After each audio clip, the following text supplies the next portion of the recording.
नमस्कार साथियों। तो निशा मैम आपके बीच में फिर से हाजिर है एक नया टॉपिक लेकर, और उस टॉपिक का नाम है प्रत्यय। उस टॉपिक का नाम क्या है?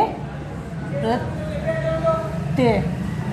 देखिए आप, प्रत्यय से पहले हमने 3 टॉपिक पढ़ लिए हैं, और वो 3 टॉपिक हैं स्वर, व्यंजन, दूसरा पढ़ा हमने उच्चारण स्थान, तीसरा टॉपिक पढ़ा था हमने, तीसरा जो टॉपिक था वो था उपसर्ग। स्वर, व्यंजन, उच्चारण स्थान और उपसर्ग, ये 3 टॉपिक हम पढ़ चुके हैं। उसके बाद हम चौथे नंबर का टॉपिक पढ़ रहे हैं प्रत्यय।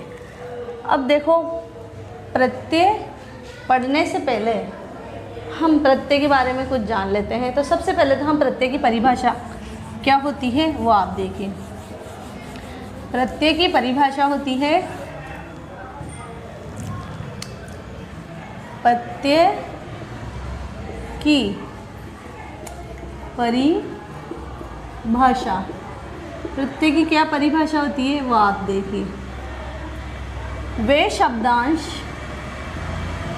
शब्दांश जो किसी धातु या क्रिया के बाद जुड़कर उसके अर्थ को विशिष्ट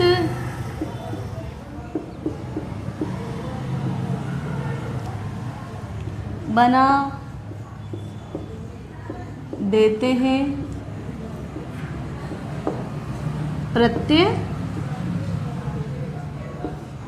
कहलाते हैं। तो देखिए आप, प्रत्यय की क्या परिभाषा है? वे शब्दांश जो किसी धातु या क्रिया के बाद और उपसर्ग की क्या परिभाषा थी? वे प्रत्यय, वे शब्द, उपसर्ग की परिभाषा थी वे शब्द या शब्दांश जो धातु और क्रिया के पूर्व जुड़कर। तो देखिए आप,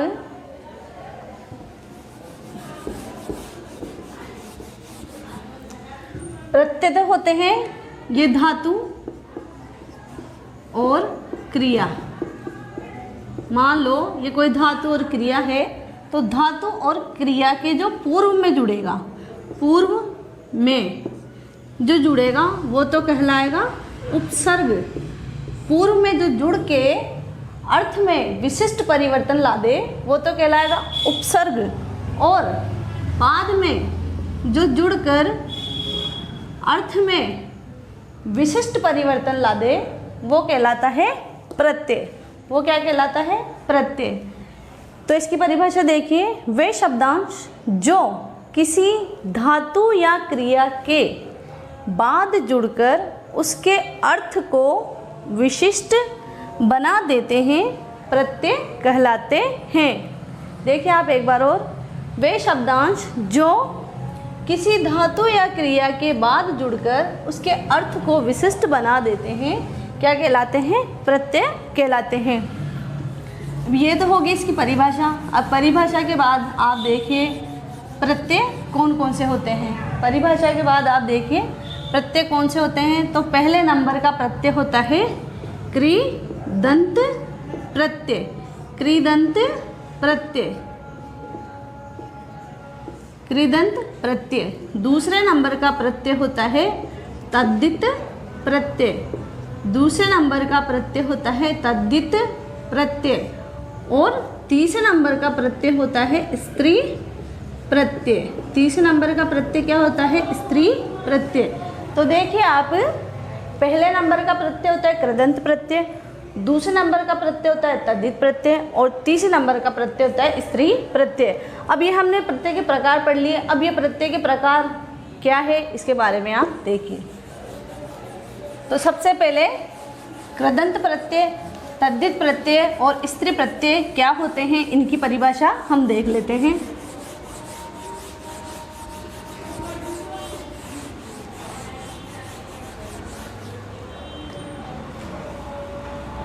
पहले देखिए आप कृदंत प्रत्यय, कृदंत प्रत्यय वे प्रत्यय जो धातु या क्रिया के साथ जुड़कर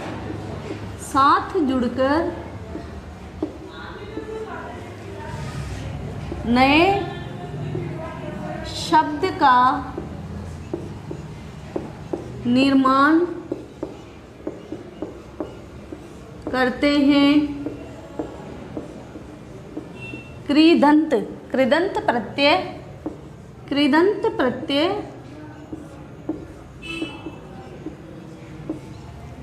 कहलाते हैं। ये तो हमने पढ़ लिया कृदंत प्रत्यय। उसके बाद आप दूसरा प्रत्यय देखिए, तद्धित प्रत्यय। तद्धित प्रत्यय, तद्धित प्रत्यय कौन कौन से होते हैं, इसकी क्या परिभाषा है वो आप देखिए। वे प्रत्यय जो शब्दों के साथ जुड़कर उसके अर्थ में परिवर्तन कर दे, तद्धित प्रत्यय कहलाते हैं। ये पढ़ लिया। उसके बाद तीसरे नंबर का प्रत्यय है स्त्री प्रत्यय। तीसरे नंबर का प्रत्यय है स्त्री प्रत्यय। स्त्री प्रत्यय की परिभाषा देखिए। वे प्रत्यय जो पुल्लिंग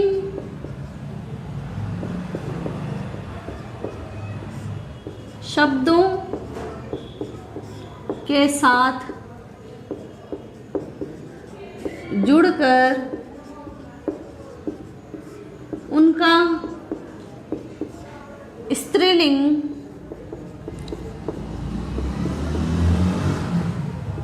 बनाते हैं, स्त्रीलिंग बनाते हैं, वे प्रत्यय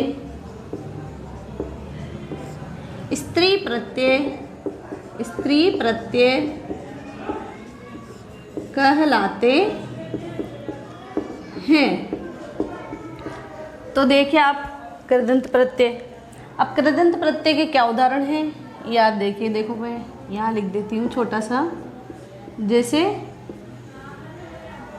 गम धातु में कत्वा प्रत्यय जोड़कर बना गत्वा।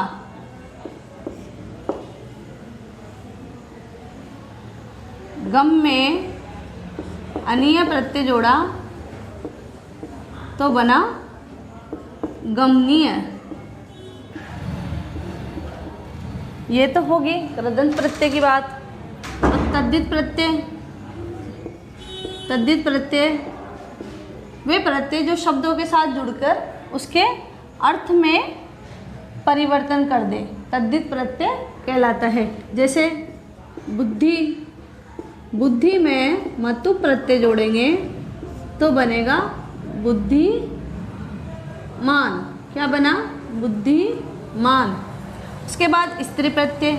जैसे उदाहरण राम में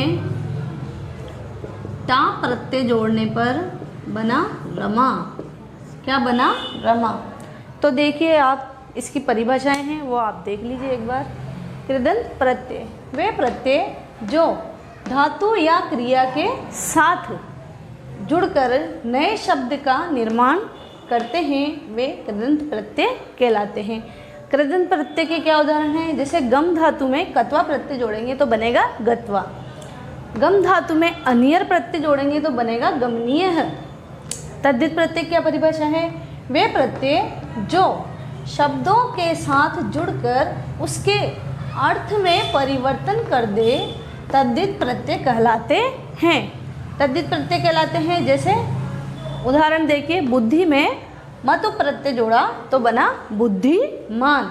उसी प्रकार देखिए तीसरे नंबर का प्रत्यय है स्त्री प्रत्यय। वे प्रत्यय जो पुल्लिंग शब्दों के साथ जुड़कर उसका स्त्रीलिंग उनका स्त्रीलिंग बनाते हैं। किनका? जो पुल्लिंग शब्द है उनका स्त्रीलिंग शब्द में जो परिवर्तन कर देते हैं वे प्रत्यय क्या कहलाते हैं? स्त्री प्रत्यय कहलाते हैं। जैसे राम शब्द है, राम शब्द में टा प्रत्यय जोड़ेंगे तो बनेगा रमा। और जो ये स्त्री प्रत्यय है ये हमेशा शब्दों में ही लगाए जाते हैं, न कि कृदंत प्रत्यय के प्रकारों के बारे में अब हम अध्ययन करेंगे। तो कृदंत प्रत्यय के कौन कौन से प्रकार है वो आप देखिए। पहले नंबर का प्रकार है योगार्थक अर्थ में। योगार्थक अर्थ में कौन कौन से प्रत्यय आते हैं वो आप देखिए। तो पहला प्रत्यय आता है तव्य, तव्यत। तीसरा क्यप, यत, अणियत। छठा अनियर। सातवां कैलीमर, कैलीमर। यह तो हो गए योग्य अर्थ में कौन कौन से प्रत्यय हैं? तव्य, तव्य, क्यप, यत, णित, अनियर और कैलीमर। उसके बाद अगला जो प्रत्यय है वो आप देखिए भूतकाल में। भूतकाल में कौन कौन से प्रत्यय हैं वो आप देखिए। कत्वा, कत, पहला तो है कत, दूसरा है कत्वतु, दूसरा है कत्वतु, कत्वतु। तीसरे नंबर का प्रत्यय है वर्तमान काल में। वर्तमान काल में, वर्तमान काल में कौन कौन से प्रत्यय आते हैं? पहला है क्षत्रि और दूसरा प्रत्यय है शानच। पहला है क्षत्रि और दूसरा प्रत्यय है शानच। उसके बाद पूर्वकालिक, पूर्वकालिक अर्थ में ल्युट, पूर्वकालिक अर्थ में, पूर्वकालिक अर्थ। उसके बाद भाववाचक, भाववाचक अर्थ, पूर्वकालिक भाववाचक, क्रियार्थक और पूर्वकाल भाववाचक में पहला है तिन और दूसरा है ल्यूट। इसके बाद एक है कर्तृवाचक। कर्तृवाचक में क्रियार्थक में है तुमुन, कर्तृवाचक में है नूल और त्रिच, नूल और त्रिच। और इसमें है कत, कत्वतु, क्षत्रि, शानच, ल्युट, तुमुन, घ्य, घ्य, घ्य प्रत्यय भी इसी में है। घ्य, तुमुन, नूल, त्रिच, घ्य, तुमुन, ल्युण, त्रिच, क्यप, क्यप और ल्यप, क्यप और ल्यप। तो देखिए आप हमने क्या क्या लिखा वो आप देखिए। सबसे पहले तो हमने लिखा योगार्थक अर्थ में, योगार्थक अर्थ में कौन कौन से प्रत्यय आते हैं वो आप देखिए। तव्य, तव्य, क्यप, यत्य, नृत्य, अनियर, केलिमर। दूसरा देखिए कत, कत्वतु भूतकाल अर्थ में आ रहे हैं। तीसरा देखिए वर्तमान काल में आ रहा है क्षत्रिय और शानच। चौथा देखिए पूर्वकालिक में आ रहा है क्यप और लेप। पांचवा देखिए भाववाचक में आ रहा है तिन, ल्यूट और घ्य। पांचवा देखिए क्रियार्थक में तूण। और छठा कर्तृवाच्य में लूण और त्रिच, कर्तृवाच्य में लूण और त्रिच। तो ये हमने इतने सारे जो प्रकार हैं ये हमने देख लिए और इन प्रकारों को हमको सबको विस्तार से पढ़ना है। तो देखिए कौन कौन सा प्रत्यय है वो एक बार फिर रिपीट कर लेते हैं। योगार्थक अर्थ का भूतकाल में, वर्तमान काल में, पूर्वकालिक, भाववाचक, क्रियार्थक और कर्तृवाच्य, ये सारे प्रत्यय हैं हमको पढ़ने हैं। तो सबसे पहले हम योगार्थक अर्थ में कौन कौन से प्रत्यय आते हैं उनका अध्ययन करेंगे। तो पहला देखिए आप, सबसे पहले हम पढ़ेंगे तव्यत, तव।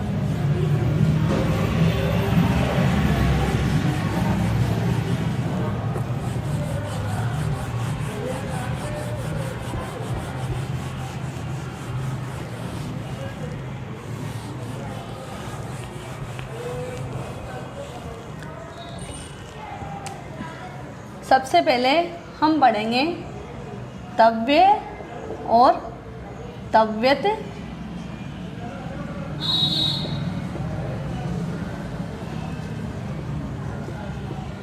प्रत्यय। तव्य और तव्यत प्रत्यय, तव्य और तव्य प्रत्यय। तो तव्य और तव्यत प्रत्यय क्या है? वे प्रत्यय जो धातु या क्रिया के बाद जुड़कर उसका विशिष्ट अर्थ प्रदान करते हैं,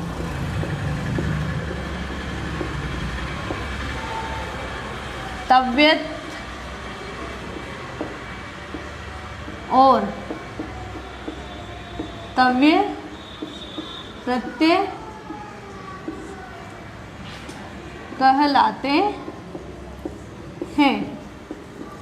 अब ये तो पढ़ ली हमने प्रत्यय के बारे में। अब देखिए आप प्रत्यय में कौन से प्रत्यय में क्या क्या शेष बचता है वो आप देखिए। जैसे तव्य, तव्य में त शेष बचता है और तव्यत में तव्य शेष बचता है। तव्य में तो क्या शेष बचता है? त। और तव्यत में क्या शेष बचता है? तव्य। तो ये आप देखिए। अब हम कैसे क्या बच रहा है वो आप देखो। ये डेफिनेशन देख ली, डेफिनेशन के बाद ये देख लो हमने ये पढ़ ली तव्यत और तव्य। अब इस तो देखिए तव्य और तव्यत प्रत्यय किस प्रकार से प्रयोग किए जाते हैं वो आप देखिए। गम में तव्यत प्रत्यय जोड़ने पर, गम में तव्यत प्रत्यय जोड़ने पर, अब हमने पढ़ा है गम में तव्यत प्रत्यय जोड़ने पर। तो हमने इससे पहले हमने क्या पढ़ा कि तव्यत और तव्य प्रत्यय तीनों लिंगों में चलते हैं। तो यहाँ पे लिंग भी लिख देते हैं, पुल्लिंग, स्त्रीलिंग और नपुंसक लिंग। गम में तव्यत प्रत्यय जोड़े पे बनेगा गंतव्य। क्या बना? गंतव्य है, गंतव्या, गंतव्या और गंतव्यम, गंतव्यम।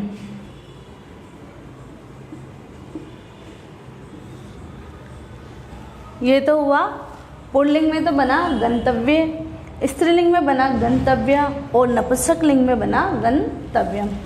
उसी प्रकार लिख, लिख धातु में तव्यत प्रत्यय जोड़ने पर बना लेखी तव्य। पुल्लिंग में क्या शब्द बना? लेखी तव्य। लेखी तव्य किसकी तरह बना? राम की तरह। लेखी तव्य, लेखी तव्य जो शब्द बना वो बना स्त्रीलिंग में लता की तरह या रमा की तरह। और लेखी तव्यम, लेखी तव्यम, लेखी तव्यम जो, लेखी तव्यम जो शब्द बना वो नपुंसक लिंग में बना फल की तरह। उसी प्रकार खाद, खाद में तव्यत प्रत्यय जोड़ेंगे तो बना खादी तव्य। क्या बना? खादी तव्य है। स्त्रीलिंग में बना खादी तव्या, खादी तव्या। नपुंसक लिंग में बना खादी तव्यम। तव्यम का क्या शेष रहता है? तव्य शेष रहता है। शेष क्या रहता है? तव्य का, तव्यत का तव्य। उसके बाद पठ धातु में तव्यत प्रत्यय जोड़ने पर पुल्लिंग में शब्द बनेगा पठी तव्य। स्त्रीलिंग में बना पठी तव्या और नपुंसक लिंग में बना पठी तव्यम, पठी तव्यम। उसके बाद वच, वच धातु में तव्यत प्रत्यय जोड़ने पर बना वाची तव्य या वक्तव्य, वक्तव्य, वक्तव्या, वक्तव्यम। उसके बाद चल धातु में तव्यत प्रत्यय जोड़ने पर शब्द बना चलितव्य, चलितव्या। स्त्रीलिंग में बना चलितव्या और नपुंसक लिंग में बना चलितव्यम। नपुंसक लिंग में क्या बना? चलितव्यम। उसके बाद हस धातु में तव्यत प्रत्यय जोड़ेंगे। हस धातु में तव्यत प्रत्यय जोड़ेंगे तो बनेगा हसी तव्य। तो क्या बना? हसी तव्य है। स्त्रीलिंग में बना हसी तव्या और नपुंसक लिंग में बना हसी तव्यम। नपुंसक लिंग में क्या बना? हसी तव्यम। इस प्रकार देखिए आप, पहला जो शब्द बना वो क्या बना? गम धातु में तव्यत प्रत्यय जोड़ा तो पहला बना पुल्लिंग में गंतव्य। स्त्रीलिंग में बना गंतव्य और नपुंसक लिंग में बना गंतव्यम। लिख धातु में तव्यत प्रत्यय जोड़ा तो बना लेखितव्य, लेखितव्या, लेखितव्यम। खाद धातु में तव्यत प्रत्यय जोड़ा तो बना खादितव्य, खादितव्या और खादितव्यम। वच धातु में पठ धातु में तव्यत प्रत्यय जोड़ा तो बना पठितव्य, पठितव्या, पठितव्यम। वच धातु में तव्यत प्रत्यय जोड़ा तो बना वक्तव्य या वाचितव्य, वक्तव्य, वक्तव्या, वक्तव्यम। हल चल, चल धातु में तव्यत प्रत्यय जोड़ा तो बना चलितव्य, चलितव्या, चलितव्यम। हस धातु में तव्यत प्रत्यय जोड़ा तो बना हसितव्य, हसितव्या, हसितव्यम। ये तो हमने पढ़ लिया तव्य और तव्यत। अब उसके बाद देखिए हम अगला जो प्रत्यय है वो है अनियर प्रत्यय। कौन सा प्रत्यय है? अनियर प्रत्यय। अनियर प्रत्यय। अब जो ये अनियर प्रत्यय है ये भी वही योग्य या चाहिए अर्थ में लगता है। योग्य या चाहिए अर्थ में, योग्य या चाहिए अर्थ में लगता है। और इसका शेष क्या बचता है? अनियर का शेष बचता है अनियर। अनियर का क्या शेष बचता है? अनियर। तो देखिए धातुएं यही रहने देते हैं, बस प्रत्यय चेंज कर देते हैं और प्रत्यय से बने हुए शब्द चेंज कर देते हैं, क्योंकि अनियर जो प्रत्यय है, अनियर प्रत्यय में भी तव्य और तव्य की तरह ही, तव्यत और तव्य की तरह ही अनियर प्रत्यय भी तीनों रूपों में इसके वचन चलते हैं।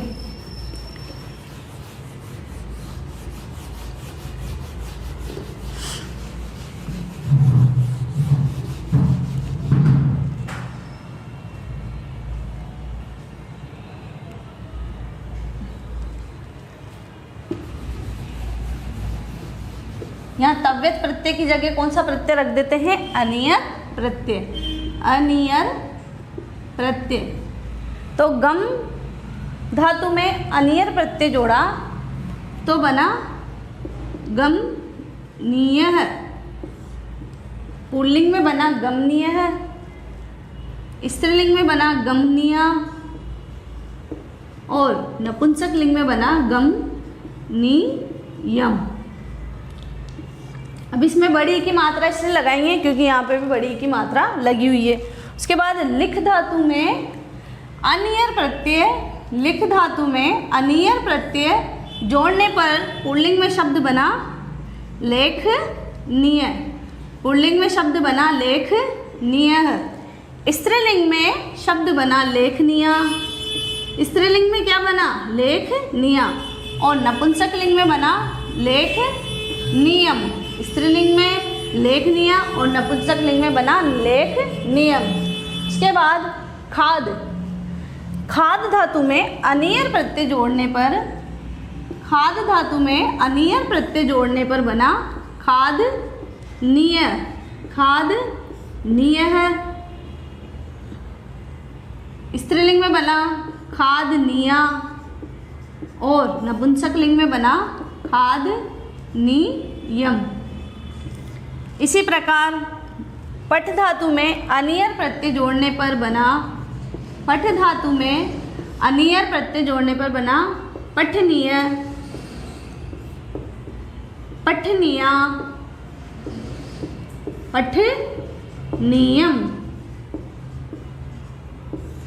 इसके बाद चल, चल धातु में एक छूट गया वच, सॉरी एक छूट गया वच, वच धातु में अनियर, वच धातु में अनियर प्रत्यय जोड़ने पर बनेगा वचनीयः, वचनीय और वचनीयम, वचनीयम। उसी प्रकार चल, चल धातु में अनियर प्रत्यय जोड़ने पर शब्द बना चलनीय, चलनीया, चलनीयम, क्या बना? चलनीयम। इसी प्रकार देखिए आप हस, हस धातु में अनियर प्रत्यय जोड़ने पर बना हसनीया, पुल्लिंग में बना हसनीय, स्त्रीलिंग में बना हसनीया और स्त्रीलिंग में बना हसनीयम। तो देख लीजिए आप एक बार और, गम धातु में अनियर प्रत्यय जोड़ने पर पुल्लिंग शब्द बना गमनीय, स्त्रीलिंग बना गमनीया और नपुंसक लिंग बना गमनीयम। इसी प्रकार लिख धातु में अनियर प्रत्यय जोड़ा तो लेखनीय, लेखनीया, लेखनीयम। खाद धातु में अनियर प्रत्यय जोड़ा तो बना खादनीय, खादनीया, खादनीयम। पठ धातु में अनियर प्रत्यय जोड़ा तो बना पठनीय, पठनीया, पठनीयम। वच धातु में अनियर प्रत्यय जोड़ा तो बना वचनीय, वचनीया, वचनीयम। चल धातु में अनियर प्रत्यय जोड़ा तो बना चलनीय, चलनीया, चलनीयम। हस धातु में अनियर प्रत्यय जोड़ा तो बना हसनीय, हसनीया, हसनीयम। ये तो हमने पढ़ लिए तव्य, तव्य और अनियर प्रत्यय। अब उसके बाद हम पढ़ेंगे नियत, क्यप और यत, नियत, क्यप और यत प्रत्यय। क्योंकि हमने योग्य और चाहिए अर्थ में, क्योंकि हमने योग्य और चाहिए अर्थ में हमने 7 प्रत्यय लिखे थे। तो 7 में से हमने 3 पढ़ लिए। अब जो 3 अगले जो 3 प्रत्यय हैं वो तीनों प्रत्यय हम एक साथ लेके पढ़ेंगे, क्योंकि ये जो हमने प्रत्यय पढ़े इन प्रत्ययों में तो तीनों रूप चलते हैं और उन प्रत्ययों में किसी में पुल्लिंग में चलता है, किसी में स्त्रीलिंग में चलता है और किसी में नपुंसक लिंग में चलता है। चौथा, पांचवा और छठा ये तीनों प्रत्यय हम एक साथ पढ़ेंगे और ये तीनों प्रत्यय हैं यत, नियत और क्यप। नियत, यत और क्यप। अब नियत प्रत्यय क्या है? ये योग्य या चाहिए अर्थ में, योग्य या चाहिए अर्थ में केवल, योग्य चाहिए अर्थ में तो ये तीनों प्रत्यय लगते हैं, पर योग्य और चाहिए अर्थ में केवल, जहाँ केवल शब्द आ गया तो इसका मतलब हम किसी पर्टिकुलर किसी एक शब्द के लिए बात कर रहे हैं और वो एक जो शब्द है वो क्या है? योग्य या चाहिए अर्थ में केवल अजंत। अजंत, अजंत का अर्थ होता है स्वर।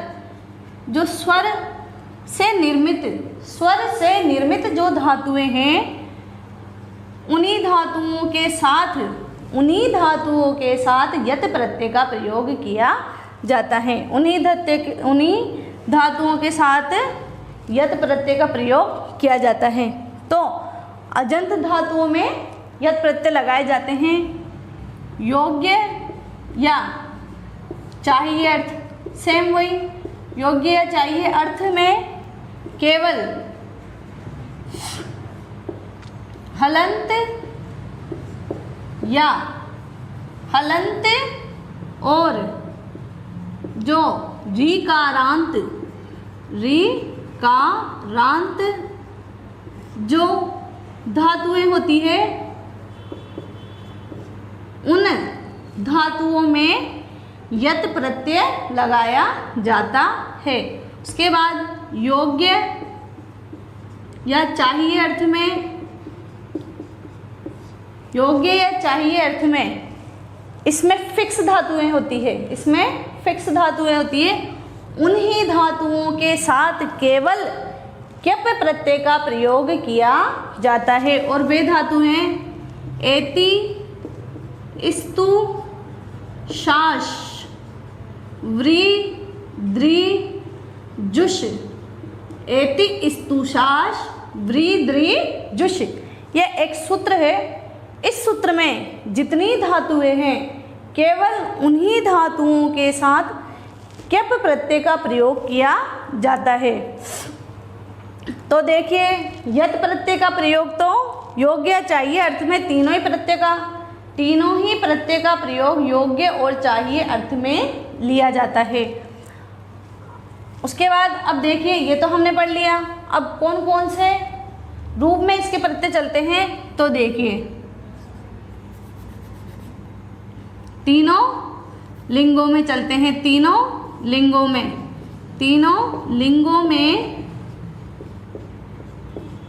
इनके रूप चलते हैं।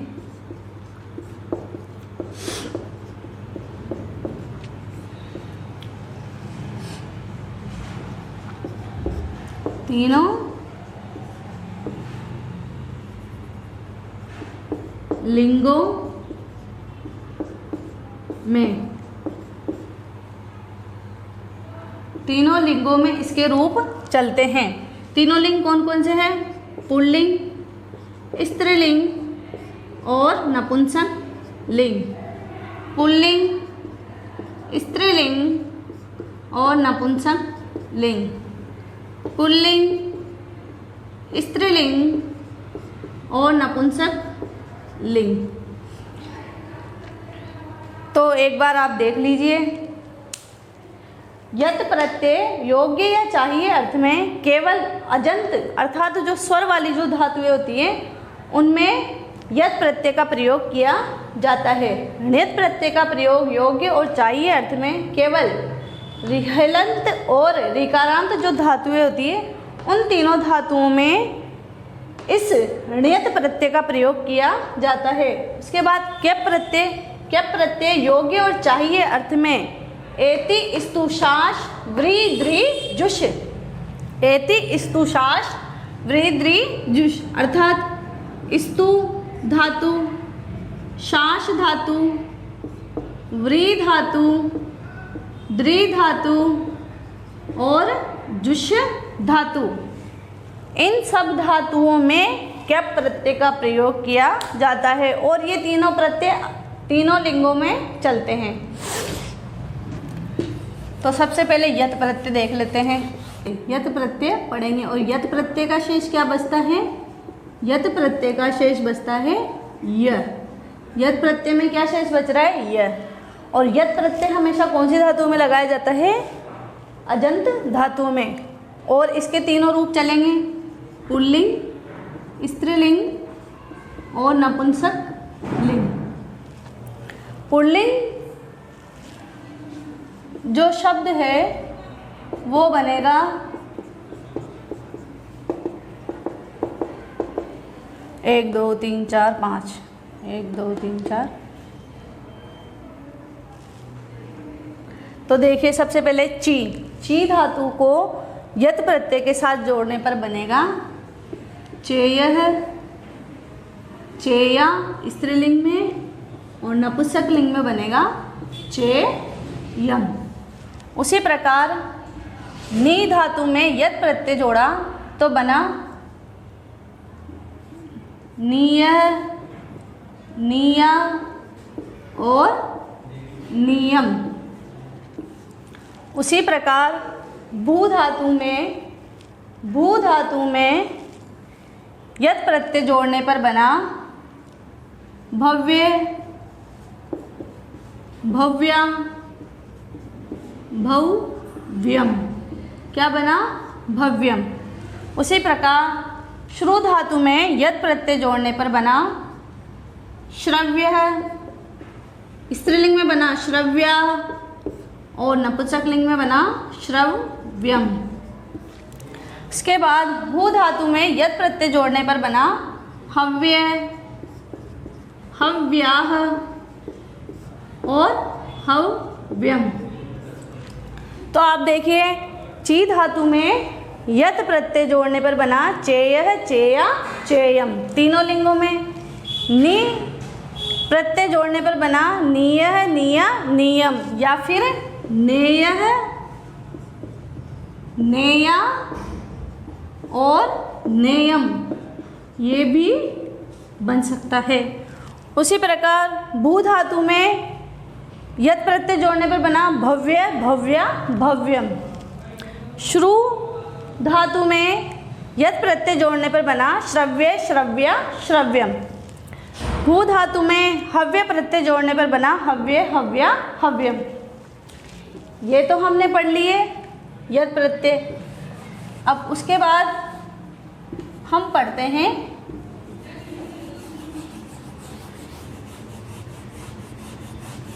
णियत प्रत्यय। उसके बाद हम पढ़ेंगे णियत प्रत्यय। उसके बाद हम पढ़ेंगे णियत प्रत्यय। णियत प्रत्यय का भी क्या शेष बचता है? यही शेष बचता है। णियत प्रत्यय का भी क्या शेष बचता है? यही शेष बचता है। और जो नियत प्रत्यय है वो कौन सी धातुओं में लगाए जाते हैं? हलंत धातुओं या ऋकारांत धातु में। तो क्री, लिख, खाद, गम, वच। क्री धातु में णियत प्रत्यय जोड़ने पर बना कार्य, कार्य, कार्यम। क्या बना? कार्य है, कार्य, कार्यम। उसी प्रकार लिख धातु में बना लेख्य, लेख्या, लेख्यम। इसके बाद खाद धातु में बना खाद्य, खाद्या, खाद्यम। इसके बाद गम धातु में गम्य, गम्य, गम्यम। उसी प्रकार वच धातु में बना वाच्य, वाच्या और वाच्यम। ये हमने देखा। यत णयत जो प्रत्यय है उसके बारे में। णयत प्रत्यय कौन सी धातु में लगते हैं? हलंत या ऋकारांत धातुओं में णयत प्रत्यय लगाए जाते हैं। णयत प्रत्यय क्री धातु में णयत प्रत्यय लगाया तो बना कार्य, कार्य, कार्यम। उसी प्रकार लिख धातु में णयत प्रत्यय लगाया तो बना लेख्य, लेख्या, लेख्यम। खाद धातु में णयत प्रत्यय लगाया तो बना खाद्य, खाद्य, खाद्यम। गम धातु में णयत प्रत्यय लगाया तो बना गम्य, गम्य, गम्यम। उसी प्रकार वच धातु में णयत प्रत्यय लगाया तो बना वाच्य, वाच्या, वाच्यम। उसी प्रकार पठ, पठ धातु में यत प्रत्यय लगाने पर बना पाठ्य, पाठ्या, पाठ्यम। ये तो हमने पढ़ लिया णयत और यत के बारे में। अब हमारा तीसरा प्रत्यय है क्यप। तीसरा जो प्रत्यय है वो है हमारा क्यप। क्यप प्रत्यय का भी यही शेष बचता है। और क्यप प्रत्यय फिक्स धातुएं होती हैं, उन्हीं में ही लगाया जाता है। और उसका मैंने आपको भी एक सूत्र लिखाया था, एति स्तु शास वृद्रि जुष। एति स्तु शास वृद्रि जुष। एति स्तु शास वृद्रि जुष। इन्हीं धातुओं में क्यप प्रत्यय लगाया जाता है। अब देखिए आप, इन्हीं धातुओं में क्यप प्रत्यय लगाया जाता है तो स्तु, शास, वृ, द्रि और जुष। और कौन सा प्रत्यय लगा रहे हैं हम? क्यप प्रत्यय लगा रहे हैं। स्तु, स्तु धातु में क्यप प्रत्यय लगाया तो बना स्तुत्य, स्तुत्या और स्तुत्यम। उसके बाद शास धातु में क्यप प्रत्यय लगाया तो बना शस्य, शस्या, शस्यम। उसके बाद व्री धातु में क्या प्रत्यय लगाया तो बना वृत्त्य, वृत्त्या, वृत्त्यम। वृत्ते, वृत्त्या, वृत्त्यम। इसके बाद द्रि धातु में क्या प्रत्यय लगाया तो बना दृश्य, दृश्या, दृश्यम। इसी के साथ अगली धातु देखिए जुष। जुष धातु में क्या प्रत्यय लगाया तो बना जुष्य, जुष्या, जुष्यम। इस प्रकार देखिए आप, स्तु धातु में क्या प्रत्यय लगाया तो बना स्तुत्य, स्त्रीलिंग में बना स्तुत्या और नपुंसक लिंग में बना स्तुत्यम। शास धातु में क्या प्रत्यय लगाया तो बना शस्य, शस्या, शस्यम। उसी प्रकार वृ धातु में क्या प्रत्यय लगाया तो बना वृत्ते, वृत्त्या, वृत्त्यम। द्रि धातु में क्या प्रत्यय लगाया तो बना दृश्य, दृश्या, दृश्यम। जुष धातु में क्या प्रत्यय लगाया तो बना जुष्य, जुष्या, जुष्यम। ये तो हमने पढ़ लिए 6 प्रत्यय। अब हमें एक और 7वां प्रत्यय है केलिमर, वो भी हम देख लेते हैं। केलिमर प्रत्यय, केलिमर प्रत्यय। केलिमर जो प्रत्यय है वो भी चाहिए या योग्य अर्थ में लगाया जाता है, चाहिए या योग्य अर्थ में लगाया जाता है और इसमें कोई परिवर्तन नहीं होता। बस इसमें क्या बचता है, केलिम शेष बचता है, केलिम शेष बचता है। और कौन कौन से शब्द इससे बनाए जाते हैं वो आप देखिए। इससे भी तीनों ही लिंगों में शब्द बनाए जाते हैं, इससे भी तीनों ही लिंगों में शब्द बनाए जाते हैं। लिख, पठ, गम, पच और छिद। तो देखिए, केलिमर प्रत्यय, केलिमर प्रत्यय, लिख में केलिमर प्रत्यय जोड़ा तो बना लिखे लीमा, लिखे लिम, लिखे लिम, लिखे लिमा, लिखे लीमा, लिखे लीमम। उसी प्रकार पठ धातु में केलिमर प्रत्यय जोड़ा तो बना पठे लीमः, पठे लीमा, पठे लीमम। इसके बाद गम धातु में गम लीमः, गम लीमा, गम लीमम। पच धातु में पचे लीमः, पचे लीमा, पचे लीमम। छिद धातु में छिदे लीमः, छिदे लीमम, छिदे लीमः, छिदे लीमा, छिदे लीमम। ये हो गया केलिमर प्रत्यय। केलिमर प्रत्यय में तीनों लिंगों में वचन चलते हैं। लिख धातु में केलिमर प्रत्यय जोड़ा तो बना लिखे लीमः, पुल्लिंग में स्त्रीलिंग में बना लिखे लीमा, नपुंसक लिंग में बना लिखे लीमम। पठ धातु जोड़ने पर बना पठे लीमः, पठे लीमा, पठे लीमम। गम धातु जोड़ने पर बना गम लीमः, गम लीमा, गम लीमम। पच धातु जोड़ने पर बना पचे लीमः, पचे लीमा, पचे लीमम। छिद धातु में बना छेद लीमा, छेद लीमा, छेद लीमम।